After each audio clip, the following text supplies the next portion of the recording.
Hi, Dr. Jim Terrell here, and this is an introduction to my class on public speaking from the heart, and this is a short explanation of exactly how it works. Enjoy. Hi, I'm Dr. Jim Terrell. I created a class called Public Speaking from the Heart. I created this class because I wanted to get people over their fear as quickly as possible. I also wanted to help you speak without notes, and I wanted you to cut your prep time in half. For those of us who are ministers, we have to create a talk every week, and some people spend hours and hours to do that. I wanted to cut that time in half. I also wanted to help you learn the tools of composition so you could be effective in communicating great ideas, all for the purpose of creating great dynamic talks. So here's how it works in the very simplest way I can explain it.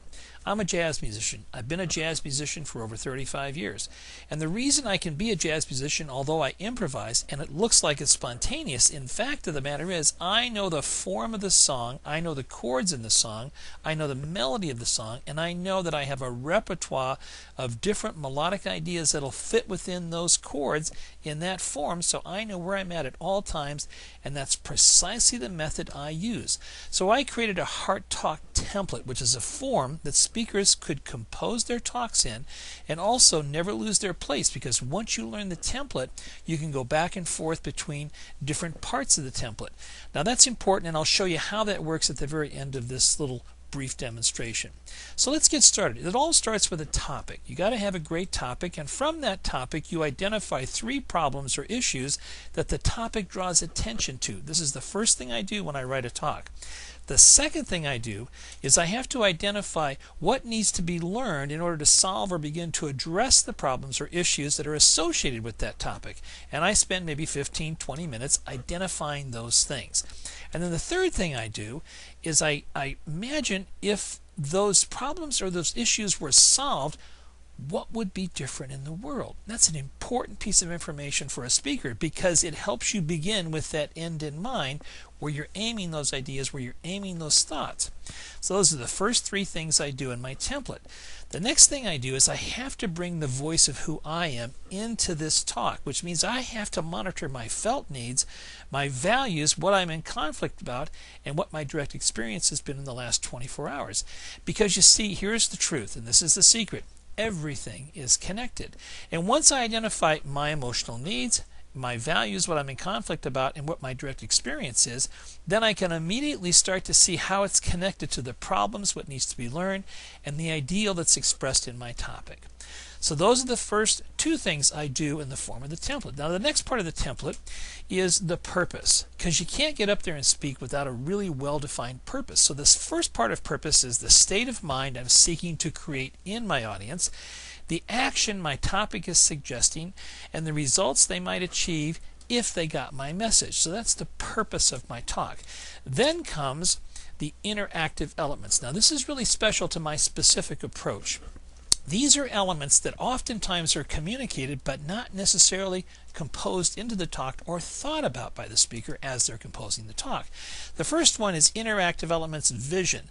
What is the demand this topic is putting upon my audience, for instance? What mental, emotional, physical, and spiritual demand is being put upon my audience relative to this topic? The next thing is my intentions. Now this is really important. It's how did I behave before I understood what I know now, and how has my behavior changed after I've added the information or the ideas my topic is suggesting? The third one is desire. In other words, if my topic was a movie and I wanted you to go see it, how would I describe the aspects of my topic so that you'd get excited about it? So, desire has a lot to do with enthusiasm. But any good talk, of course, has to have good logic. Now, these are the tools of composition I just talked about a little while ago. They weigh, measure, compare, analyze, and abstract what's going on within the frame of what you're talking about. The next tool is story. Very important. It communicates and sorts the complex emotional structure and feeling nature of your topic, and stories are really the most effective way to do that. The next thing is metaphors that connect you with the topic, simile which help you to contrast the ideas within the frame of the topic, words that bring spice to the topic, and joy that enlightens what you're talking about. All of these are contributing new ideas that opens up the heart of the listener to make it safe to be themselves and make it so for the speaker to be themselves too. And of course, finally, the close, a very important aspect of any communications. You recap, you ask for action, and then you remind them of principles that work, the things that you were emphasizing in the frame of your talk. And this is the Heart Talk template. Now, if you go to my website, which is www.publicspeakingfromtheheart.com, you can download that template and you can use it. You can try experimenting with these ideas. So you get a free download of the Heart Talk template, plus you can watch a 22-minute talk I gave at a national convention where I bring up on the screen those aspects of purpose, what you need to learn, voice of authenticity, logic. You'll see exactly how it all works within the frame of the talk. And I wrote that talk in about an hour, and I delivered it without notes about 2 hours later. So I want you to examine also the digital lessons which I make available that includes a 40-page workbook with a 90-minute DVD download that explains the entire method and how to apply it to any subject matter. Check this out. I want you to save time. I want you to be free of your fear. And most importantly, I want your talks to inspire, inform, and really express a greater idea of who you are. Thanks for listening.